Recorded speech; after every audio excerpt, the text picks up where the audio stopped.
Distribuição Europa Filmes do Brasil. Versão brasileira Lip Sync, São Paulo. História das religiões.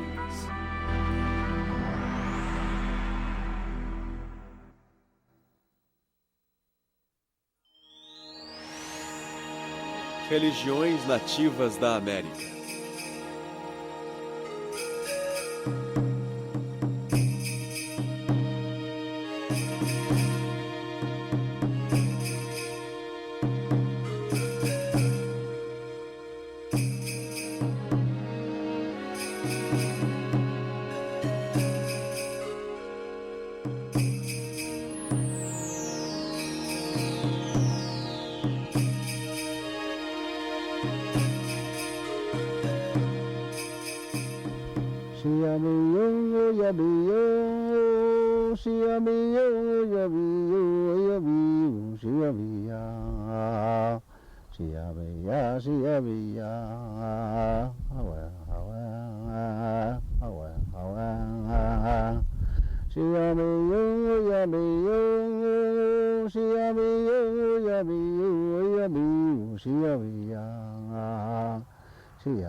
Eu evito dizer espiritualidade indígena. Quando dizemos espiritualidade, nos referimos a tudo, o bem e o mal, o positivo e o negativo, seja lá o que for.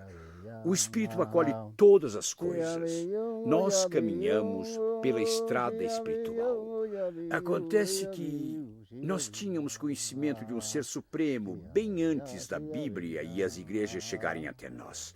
Tínhamos uma ligação com o grande Criador e na minha tribo em particular, que é a Muskogee Creek, nós o chamamos de Opanga, aquele que cuida de tudo na vida.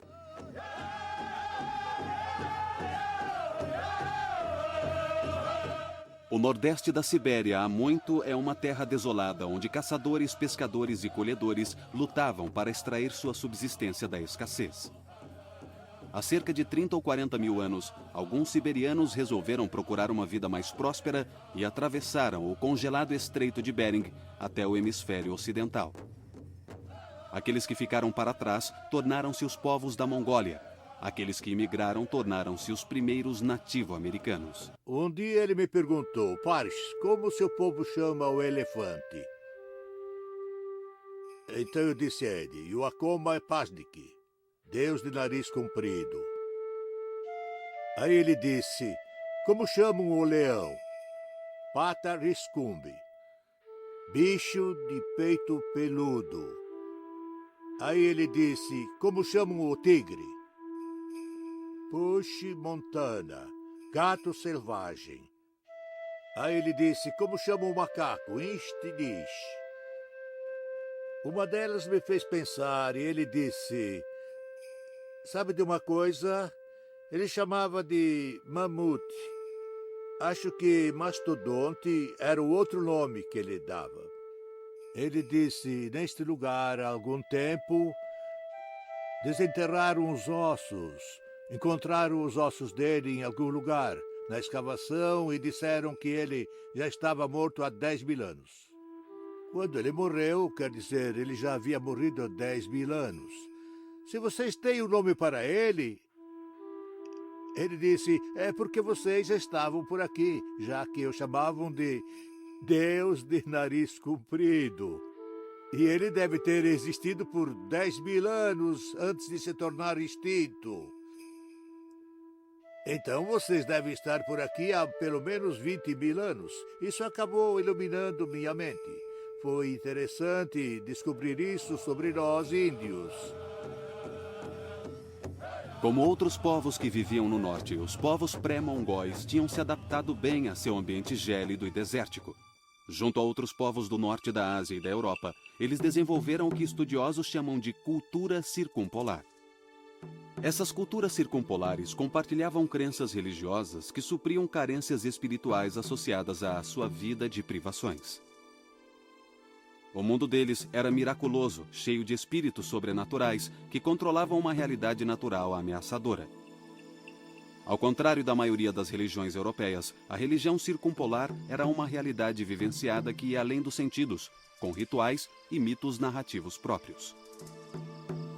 Depois que os povos siberianos antigos chegaram ao Alasca, eles se dirigiram ao sul e leste por passagens degeladas ao longo de milhares de anos. Não sabemos muitos detalhes sobre a ordem em que migraram, mas parece que se deslocaram em pelo menos 3 grandes levas. A primeira leva consistia de povos que os linguistas chamam de ameríndios, termo que descreve tanto o povo como a língua. A maioria dos nativo-americanos pertence a esse grupo, que viajou para o extremo sul da América do Sul por volta de 9000 a.C. A segunda família linguística eram os Anaadene, que incluía várias tribos que se estabeleceram na costa noroeste, e as tribos Athabascan, das terras do oeste do Canadá. Os Anaadene podem ter chegado por volta de 7000 a.C. A terceira invasão foi a dos Esquimós e dos Aleutas, que vieram para as Américas por volta de 5000 anos atrás. O cerimonialismo animal e a crença num mestre dos animais foram talvez os traços mais marcantes da religião circumpolar. Ao contrário do cristianismo, não vemos a humanidade como superior.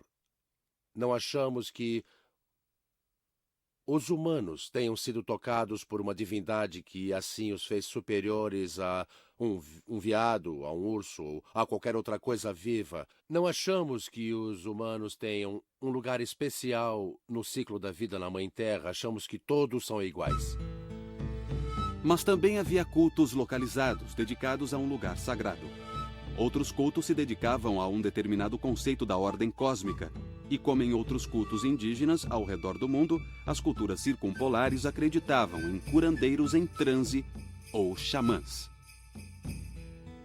O curandeiro ou curandeira entende de música. Ele entende de filosofia, de arte, de história e de religião. Se um desses conhecimentos for excluído, os outros não farão sentido.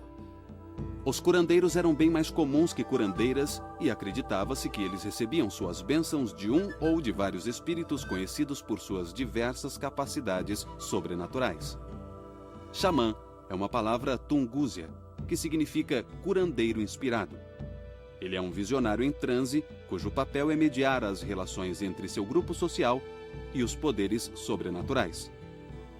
Geralmente, o xamã envia a própria alma ou o próprio espírito guardião para recuperar a alma de um enfermo do reino dos mortos.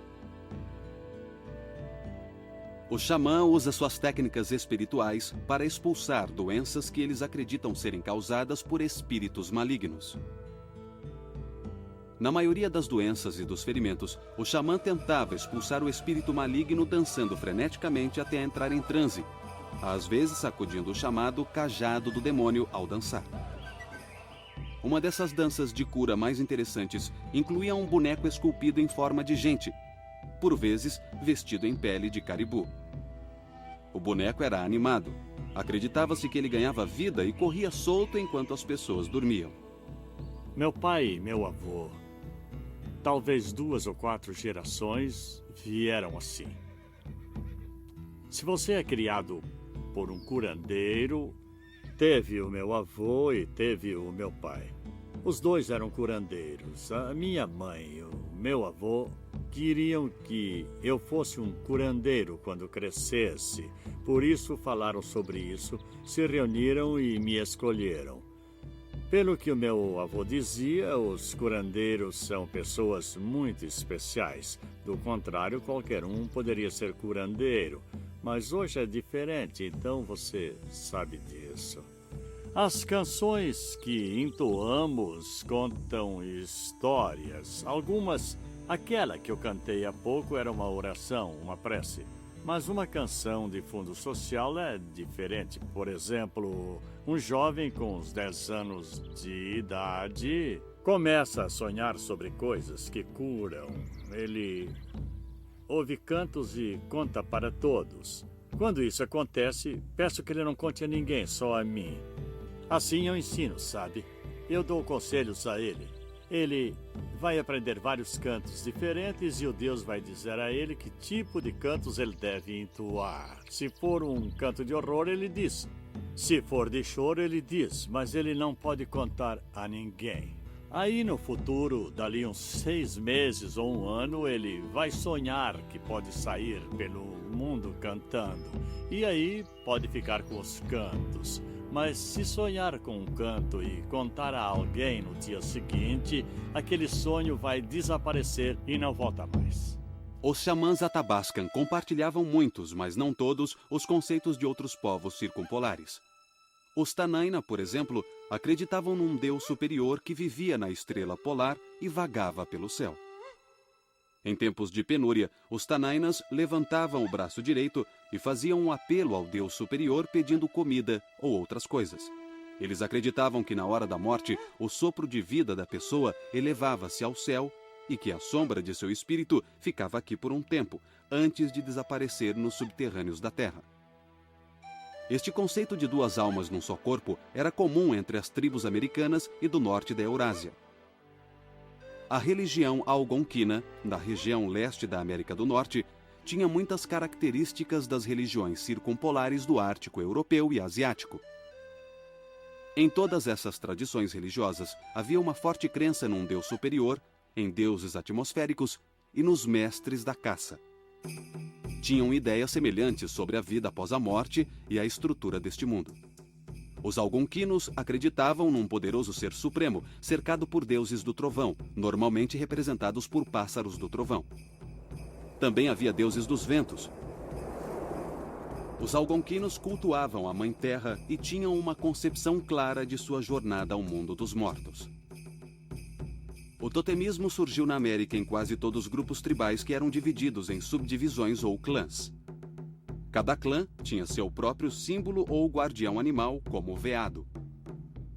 Os Ojibwas acreditavam que o animal do clã também podia ser o espírito guardião de uma pessoa, revelado a ela por meio de um sonho ou visão. Assim, o animal do clã indicaria as coordenadas para a caça. O mestre da vida, supervisor do homem e de seus atos, era conhecido pelos Ojibwas como Kiti Manitou, que significa grande Manitou ou grande espírito. A palavra Manitou representa tudo o que é sobrenatural ou espiritual. Os Creeks, outra tribo algonquina, chamavam seu deus superior simplesmente de Manitou. Por vezes, ele também se confundia com o mestre da caça, o espírito Caribou. Como várias outras tribos nativo-americanas, os Ojibwas idolatravam a Mãe Terra. Ela supostamente residia em árvores, arbustos e pedras. Ela era uma importante força espiritual e recebia oferendas de tabaco. Seu dom de curar e fazer a vegetação crescer era reconhecido por toda a América. Havia certos conceitos sobre o universo em que vivemos, como mantemos nosso bem-estar, qual é a nossa relação com as coisas que estão por aí, como o céu, as plantas, os insetos. Havia ensinamentos específicos que ainda existem atualmente. Eles ainda são muito úteis para nós, ainda podem nos guiar. Esses conceitos eram ligados a conceitos de saúde. E os conceitos de saúde eram ligados a conceitos de comportamento, coisas que devemos fazer por nós mesmos para manter a nossa saúde física ou a nossa saúde mental. E esses conceitos eram ligados a conceitos cerimoniais ou rituais. Então, tudo isso era interligado assim. Os Mideioins erguiam cabanas cerimoniais que tinham a intenção de copiar simbolicamente o universo. Entre os rituais mais importantes estavam os ritos de iniciação, pelos quais os candidatos tinham que passar para ganhar status de curandeiros. Eles aprendiam os conhecimentos da tribo estudando botânica, mitos de criação, exigências cerimoniais e assim por diante. Depois desse curso, o candidato era submetido a um ritual de morte e ressuscitação. Um sacerdote enfiava figurativamente uma concha branca no corpo do candidato, tocando-o com um sachê medicinal. O candidato fingia morrer, e neste estado ele tinha uma visão que supostamente lhe concedia poder e um canto sagrado. Este era o canto de oração. Você viajava a qualquer lugar. E o Supremo o abençoava e o protegia aonde quer que você fosse. Os primeiros Ojibwas e seus vizinhos algonquinos acreditavam na vida após a morte. Os mortos alcançavam o pós-vida seguindo um caminho até um rio e atravessando o rio sobre um tronco escorregadio.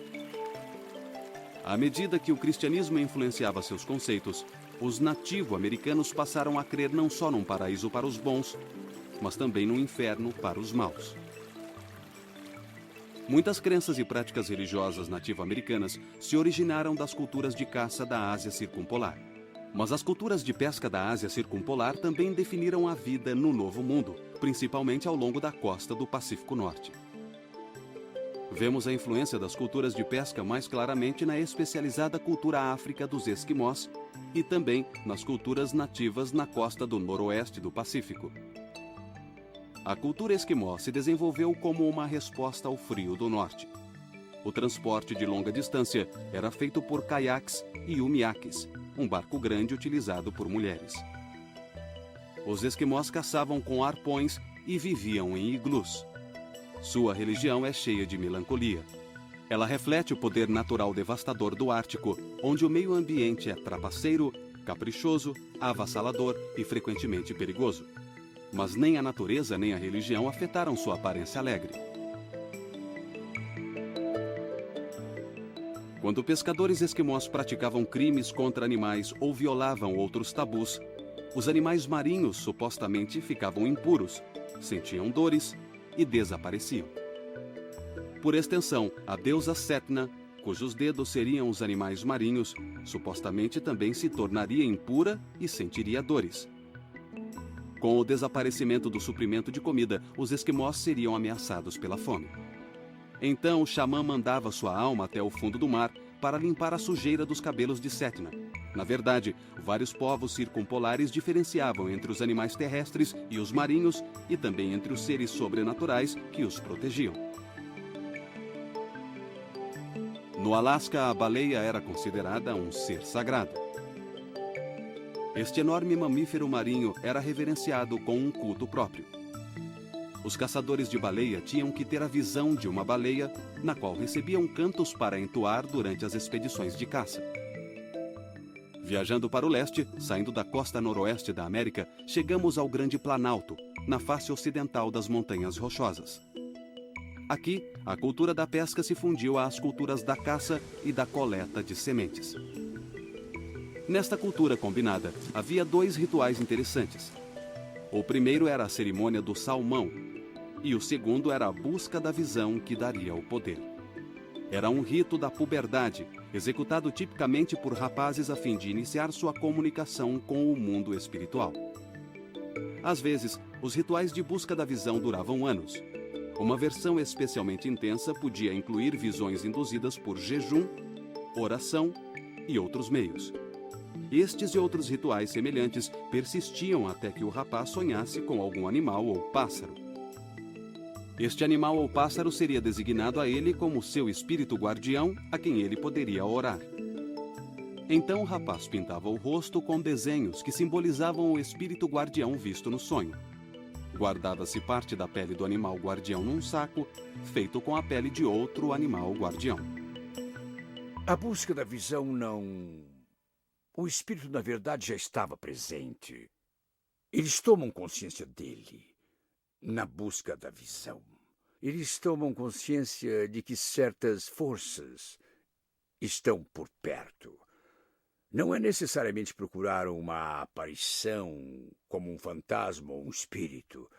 É uma ligação, uma comunicação com os poderes superiores e com a sabedoria superior. E como eles concedem certas coisas a você. Como o padrinho de um certo rapaz Em busca da visão, é minha função interpretar tudo isso para ele. Ele veio preparado, a tribo documenta tudo, então ele trouxe cadernos. Quando ele voltou, tinha tudo documentado. Mas ele ficava sempre repetindo uma coisa. Por mais que ele tentasse não ver, aquilo não saía da sua frente no local designado para sua busca da visão, uma folhinha de grama. Ele olhava para cima e acho que estava procurando uma grande visão em algum lugar. Mas ele sempre voltava para aquela folha de grama. Então, eu disse, esse é o seu poder, filho. Aquela folhinha de grama. Ele disse, o quê? Eu disse, isso, a folha de grama. Você estava com muita pretensão, sonhando alto, estava pensando num grande urso, num grande lobo, num búfalo, numa águia ou coisa assim. O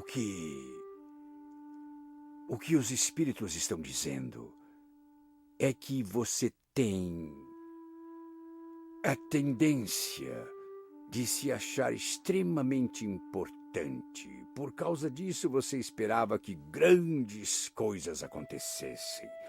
Eles puseram seus pés no chão e te fizeram pensar numa folha de grama.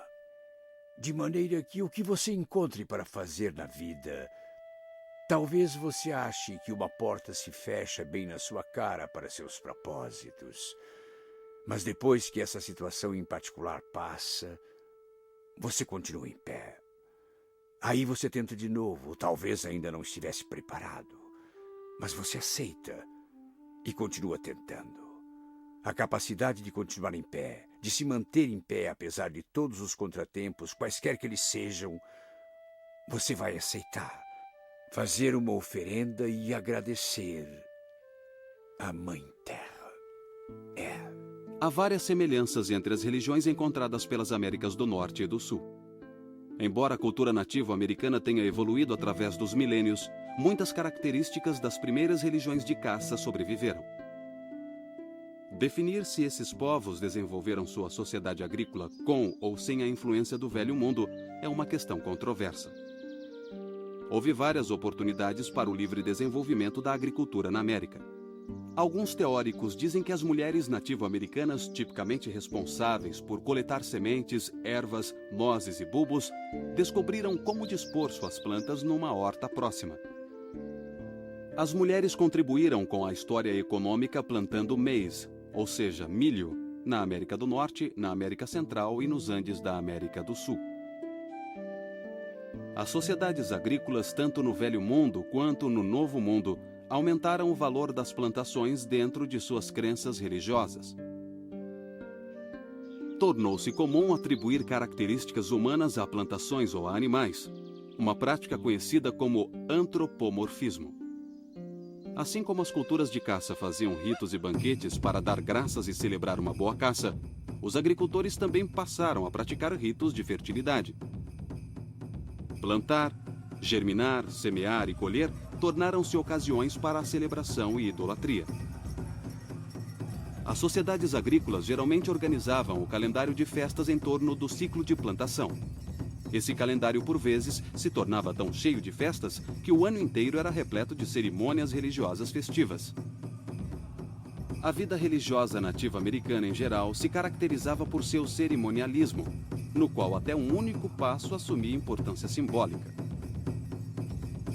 As cerimônias nativas, então, passaram a ser chamadas de danças.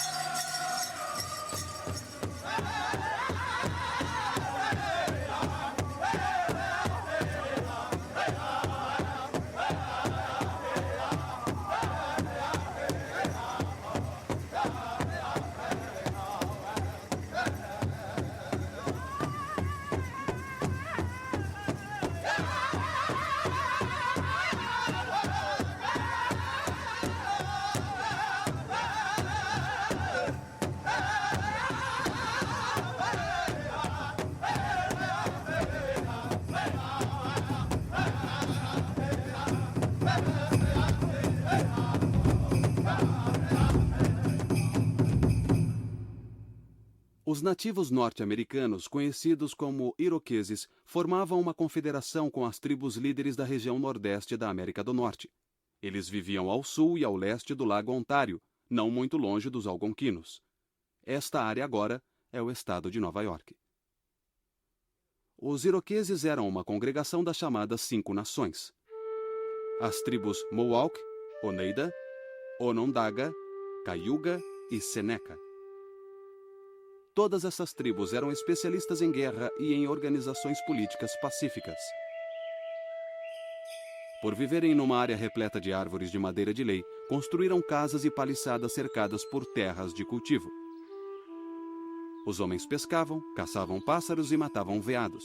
As mulheres limpavam a terra e cultivavam milho, vagem e abóbora. A religião iroquesa refletia a importância da mulher na economia. O mito da criação dos iroqueses enfatizava o papel da grande deusa. Ela não era um ser supremo, mas ela cuidava das mulheres, do seu trabalho em casa e nos campos agrícolas. A grande deusa também fazia as plantações crescerem. Os iroqueses acreditavam que um homem sobrenatural era responsável pelo crescimento das plantações. Ele era o criador de trovões que traziam a chuva. As orações eram dirigidas ao criador de trovões na semeadura e mais tarde no outono, após a colheita. A época de plantio dos iroqueses começava em abril, iniciando um ciclo de trabalho árduo e festividades religiosas. O Festival do Bordo se dava quando a seiva escorria no início da primavera. Neste festival, as pessoas ofereciam graças e tabaco ao Ser Supremo, ao bordo e à floresta. Também na primavera, eles plantavam os 3 irmãos: milho, vagem e abóbora. No inverno, antes que os rituais de um novo ano começassem, os iroqueses humildemente confessavam suas transgressões rituais. A celebração de Ano Novo era feita durante 7 dias em fevereiro, quando as estrelas da Pleiade ficavam acima do horizonte no pôr do sol. A cerimônia era apresentada por 2 arautos, chamados Cabeças Grandes, usando fantasias de animal, ecoando os ritos de Ano Novo das tribos de caça. Os arautos advertiam as pessoas para que relatassem seus sonhos sob risco de ficarem doentes. Os sonhos eram então apresentados em forma de enigmas. Os membros da tribo tinham que adivinhar os sonhos e a resposta correta causava grande alegria na tribo. As tribos iroquesas usavam o festival de Ano Novo para extinguir o fogo antigo e acender o novo. Embora os iroqueses fossem um povo predominantemente agrícola, havia vários espíritos intimamente ligados à caça e às extensas florestas que os cercavam. Muitos deles eram vistos em visões. Pequenas pessoas invisíveis das florestas supostamente tomavam conta dos iroqueses e, com seus pequenos arcos e flechas, acertariam qualquer caça que desejassem. Os iroqueses também acreditavam em outros espíritos da floresta, chamados de rostos falsos, que possuíam rostos contorcidos, mas nenhum corpo. Esses espíritos eram tão assustadores que quem olhasse para eles ficaria paralisado e poderia morrer. A sociedade de rostos falsos iroqueses era composta daqueles que tinham sonhado com os rostos falsos durante uma doença. A sociedade os curava espalhando cinzas quentes sobre seus corpos. Após a recuperação, o paciente juntava-se à sociedade, usando uma máscara de madeira para retratar o espírito de um determinado rosto falso. Vemos uma evolução gradual a partir da época dos primeiros cultivos de abóboras por volta de 7.000 a.C. até o cultivo do milho, que começou entre 5.000 e 2.500 a.C. A tradição cultural mesoamericana evoluiu então gradualmente para a primeira cultura avançada, ou alta cultura, formada por volta de 2.000 anos antes de Cristo. As aldeias começaram a ser absorvidas por unidades territoriais maiores. Capitais emergiram. Centros cerimoniais floresceram. Primeiro, houve pirâmides de topo achatado, depois pirâmides com templos e palácios. As figuras de argila simbolizavam deusas da fertilidade e deuses da chuva. O deus serpente de plumas aparecia em obras de arte. Podemos chamar essa era de período pré-clássico, que transcorreu de 1000 a.C. até 200 depois de Cristo. Exemplos desse estágio pré-clássico do desenvolvimento mesoamericano podem ser vistos nas culturas Pueblo do sudoeste e nas culturas do Vale do Mississippi. A seguir veio a Era Clássica Mesoamericana, que durou de 200 depois de Cristo até 900 depois de Cristo. A religião maia, presente no que é hoje o sul do México e a Guatemala, foi um exemplo primoroso de uma cultura mesoamericana clássica. Uma divindade maia muito poderosa era o destrutivo deus da morte. Esse deus era retratado tendo um crânio por rosto e um esqueleto a brotar do seu corpo decomposto. Com seu bando de demônios, o deus da morte morava no 9º ou mais profundo submundo. Seu reino era de fome, frio e sofrimento, o destino das pessoas más após a morte. As boas pessoas, por outro lado, reuniam-se num paraíso celestial. Entre elas havia guerreiros que tinham morrido em batalha, mulheres mortas no parto e aqueles que cometeram suicídio. Muitas mentes doentias tiravam as próprias vidas indo para essa terra maravilhosa. O culto ficava inteiramente sob o cuidado dos sacerdotes. Suas oferendas incluíam animais, legumes, flores e penas do belo pássaro Quetzal. Quando as guerras começaram a afligir a nação maia, seres humanos também foram sacrificados. Por volta de 1325 d.C., o reino azteca foi estabelecido no Vale do México, e isso marcou o início do período pós-clássico. Os sacerdotes aztecas reconheciam um tipo de deus superior, mas entre os deuses populares não havia nenhum ser supremo. O ser supremo, portanto, permanecia uma vaga entidade e várias divindades populares lutavam por esse papel. Um ser supremo em potencial era o deus tribal Huitzilopochtli, que teria protegido o povo durante a invasão do que hoje é a Cidade do México. Esse deus aparecia em visões como uma águia lutando com uma serpente, um aclamado tema mitológico que simbolizava o dualismo dos poderes superiores e inferiores. Huitzilopochtli também era deus do sol e dos guerreiros. Mas também havia outros deuses do sol. Quando os astecas conquistaram o Planalto Central do México, eles se apropriaram dos deuses da região, inclusive Quetzalcóatl, um deus trajando um manto das penas do pássaro Quetzal. Quetzalcóatl fazia o papel de herói cultural ancestral real e deus dos sacerdotes. Assim como outros deuses, ele estaria ligado ao mundo das estrelas. Ele era Vênus, a estrela Vésper que reaparece como estrela da manhã. A maioria dos deuses astecas era de deuses da fertilidade. A grande mãe Terra era a mãe dos deuses e dos seres humanos. Ela era parcialmente representada por uma serpente e devorava toda a sujeira causada pelos pecados humanos quando confessados a ela. Também havia Tlaloc, o principal deus da agricultura e também da chuva, responsável por reunir as nuvens. Durante as secas, os astecas sacrificavam crianças para agradá-lo. Um deus asteca da vegetação era chamado o Esfolado. O corpo dele era coberto com a pele de uma pessoa sacrificada, representando a nova camada de vegetação na primavera. Para os conquistadores espanhóis, os sacerdotes astecas eram sujeitos sujos e repulsivos, que fediam ao sangue sacrificado que manchava seus corpos. Suas orelhas eram constantemente perfuradas para extrair o sangue que ofereciam aos deuses. O lugar de culto mais impressionante era o grande templo que hoje fica na Cidade do México e era dedicado a Huitzilopochtli e Tlaloc.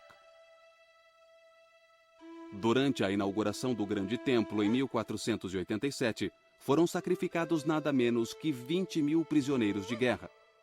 Quando os espanhóis e os índios ainda estavam em paz, o rei asteca, Montezuma, mostrou o templo ao líder espanhol, Hernán Cortés. O rei em pessoa tinha sacrificado prisioneiros naquela mesma manhã. Ele disse que se sentiu elevado após cometer o ato. Ele explicou a Cortés que se os sacrifícios humanos parassem, a ordem do mundo asteca entraria em colapso. As crenças astecas sobre os mortos eram semelhantes às dos maias. Nas altas culturas da América Central, acreditava-se que o status social e o tipo de morte influenciavam o destino da pessoa no pós-vida. Portanto, as pessoas boas eram aquelas que levavam uma vida socialmente aceitável. A cultura Pueblo devia sua formação às influências prévias da cultura pré-clássica em geral do México. Os índios do sudoeste, por volta de 2000 a.C., começaram a passar de coletores de sementes a agricultores. Suas casas de adobe, chamadas pueblos, tinham vários andares construídos sobre múltiplos terraços. Eles plantavam hortas nas margens dos rios para obter uma boa irrigação. Muitas preces e rituais focalizavam a necessidade de chuva e de umidade no seu ambiente desértico. Da mesma forma que na alta cultura mexicana, a agricultura pueblo era basicamente uma função masculina, embora as mulheres ajudassem a plantar milho, abobrinha, vagem, abóbora e tabaco. Embora a caça e a coleta tenham sido muito importantes para a economia pueblo, os produtos agrícolas eram sua principal fonte de alimento. Os pueblos podem ter sido a cultura mais secreta da América do Norte, mas os nativo-americanos em geral nunca aceitaram forasteiros em seus rituais religiosos. Eles acreditavam que o mistério sagrado evapora se exposto a forasteiros que não o compreendem. Os povos Pueblo do leste e do oeste seguiram diferentes padrões de política social. No oeste, os povos Zuni e Hopi eram divididos entre clãs que eram matrilineares, com relações ancestrais que seguiam a linhagem da mãe. As casas e os milharais eram propriedade das mulheres. Por outro lado, os pueblos do Rio Grande, no leste, dividiam suas aldeias em lotes patrilineares. Essas tribos então se dividiam em partes praticamente iguais, cada uma com ascendência paternal. A tribo Zuni, no oeste, que vivia perto da atual fronteira entre o Novo México e o Arizona, destacava-se como uma sociedade de complexidade impressionante. Como todos os povos pueblo, os Zunis sempre foram conservadores. Seu pueblo fica num lugar que eles ocupam desde 700 d.C. Esse aqui, esse círculo, ele representa o centro. Seus rituais pouco mudaram ao longo dos séculos. Todas suas cerimônias são integradas pela visão especial que os Zunis têm do simbolismo do universo. O céu é masculino e a terra é feminina. O ar e a luz do sol são masculinos. A terra e a água são femininas. Então, nós somos um produto de nosso pai e nossa mãe. E toda vez que pisamos, em cada passo que nós damos nessa terra, existe esse amor grandioso, esse carinho e também a cura que recebemos da nossa mãe. Cada vez que respiramos e nos expomos à luz do sol, nós absorvemos o mesmo do nosso pai.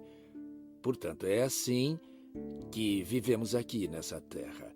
E essa cerimônia leva isso em consideração. Estamos sentados numa rogã. O chão da rogã é feito de terra. Quando entramos numa rogã e executamos a cerimônia, tocamos a terra. Por quê? Porque ela é a nossa mãe. Há poder de cura em nossa mãe. Há grande carinho e amor. Precisamos disso. E toda vez que inspiramos, recebemos o mesmo do nosso pai. Então, o outro universo, a energia, a força, está contido nesta cerimônia. Então, somos devolvidos ao equilíbrio por nossa mãe e nosso pai. E somos curados. Quando somos curados, nós recuperamos nossa coragem, nossa confiança, e essa é a nossa crença. Essa é a nossa mensagem. Nós, nativo-americanos, vivemos em harmonia com a natureza. Antes de 1700 d.C., várias aldeias que cultivavam o milho nas planícies a oeste combinavam a agricultura com a caça. Entre elas, a tribo Pawnee, habitantes do atual estado de Nebraska. A cultura Pawnee era bastante peculiar e agrupava tradições tanto do leste quanto do sudoeste. Os Pawnees criaram o que podemos chamar de religião de pradaria. Era uma religião agrícola adaptada às extensas pradarias com ritos do milho, fraternidades de dança e chefes quase sagrados. Sua religião parcialmente descendia das religiões do México. A cada primavera, eles sacrificavam uma virgem à estrela da manhã. Ela morria por ferimentos à flecha. No século XVIII, nômades das tribos Dakotas e Algonquinas do norte chegaram às planícies. Eles foram expulsos de seu tradicional território de caça devido à expansão dos colonizadores europeus. Os acessórios culturais dos algonquinos e dos dakotas incluíam as tendas. Também adquiriram o cavalo e as armas de fogo com os brancos. Agora, esses novos imigrantes lutavam e faziam permuta com as tribos mais sedentárias, como os Pawnees. A fusão dessas culturas produziu a rica cultura da planície, que dominou a região oeste da América do Norte por pouco mais de 100 anos, entre 1750 e 1880. Foi a última das grandes culturas nativo-americanas independentes. Em meados do verão de 1832, o famoso pintor George Catlin vivenciou intensamente cenas da chamada medicina tribal entre o povo Mandan e um braço das tribos Dakotas. Segundo Catlin, a cerimônia Mandan tinha 3 atos.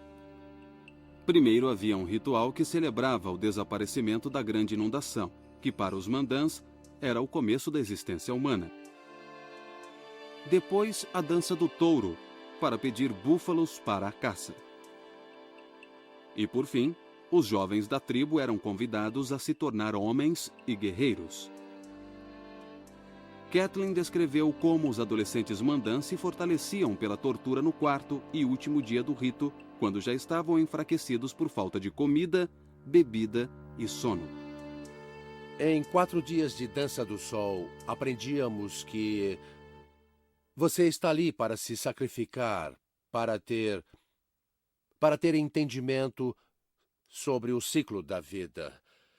Então ficávamos ali durante 4 dias e sacrificávamos a única coisa importante para nós, ou seja, o nosso sangue, o nosso suor, e éramos privados dos prazeres mundanos durante aqueles 8 dias. Nós não considerávamos uma tortura. A tortura é o que se faz ao inimigo. Hoje, quase na virada do século XXI, a dança do sol ainda é praticada pelos índios da planície nas reservas. Eles jejuam durante 3 ou 4 dias. E também dançam, oram e recebem bênçãos dos curandeiros da tribo. A prática religiosa nativa-americana mudou muito nos tempos modernos.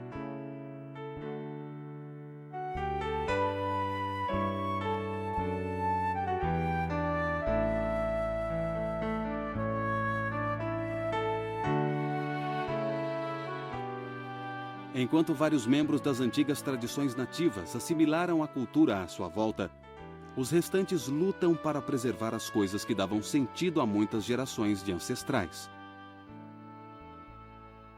Como acontece com a vida religiosa moderna em geral, ainda é incerto por quanto tempo conseguirão persistir.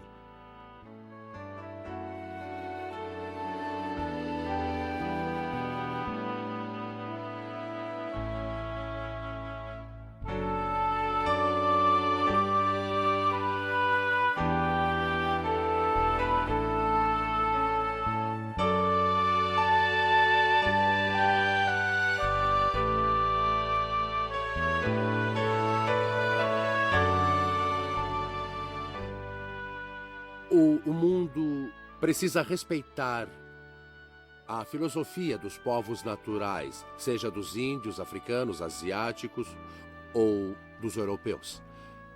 Essa filosofia de inter-relação é o que queremos dar ao mundo, mas ninguém deveria invadir as cerimônias de outra tribo e achar que vai conseguir entender e conhecer aquela tribo só de assistir às cerimônias, porque isso não basta. até mesmo nos dias de hoje, esses ensinamentos continuam vivos e ainda são valiosos para nós. Infelizmente, muitos que fazem parte do nosso povo acham que precisam escolher. Escolher entre os conceitos mais antigos e os mais recentes. E quanto a mim, eu escolhi o caminho mais antigo.